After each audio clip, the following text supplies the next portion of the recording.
د مشاعرې په دې برخه کې د کمین برکت شعر استاد شاه ولي ستاسو په خدمت کې وړاندې کوي. درنو محترمو حاضرینو، دا چې زه نه شاعر یم او نه لیکوال، خو زما استادان ډېر لوی لوی شاعران دي او ډېر لوی لوی ادیبان دي.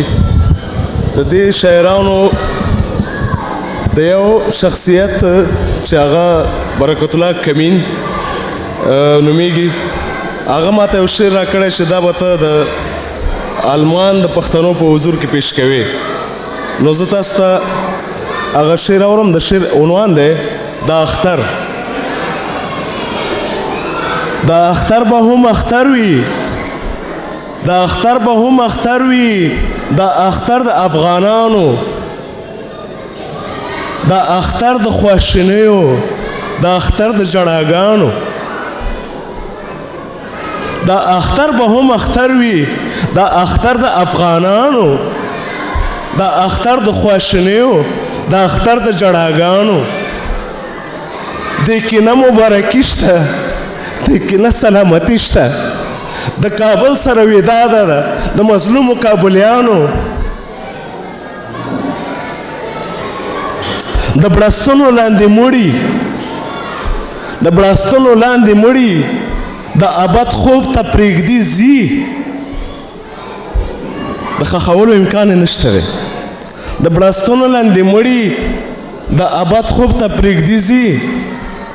بچي خپل د مور و پلاره، مور و پلارې د بچیانو.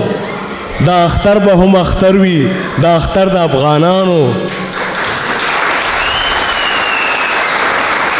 دا اختر د خواشینیو، دا اختر د ژړاګانو. قیمتي اوقاتي یو غم، د خوراک سوند د موادو، ډوډۍ هم نشته، لرګي هم نشته، ګاز هم نشته. قیمتي اوقاتي یو غم، د خوراک سوند د موادو، د چوکۍ ټینګول بل غم، د قدرت د مینانو. دا اختر به هم اختر وي، دا اختر د افغانانو، دا اختر د خواشینیو، دا اختر د ژړاګانو.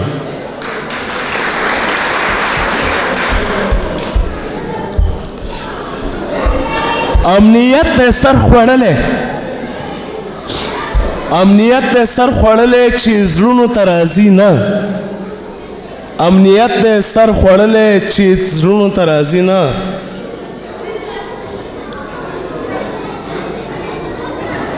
امنیت د سر خوړلی چې زړونو ته راځي نه. وسله خپله باداري کړي په تشلاسو مظلومانو. دا اختر به هم اختر وي، دا اختر د کابلیانو، دا اختر د خواشینیو، دا اختر د ژړاګانو.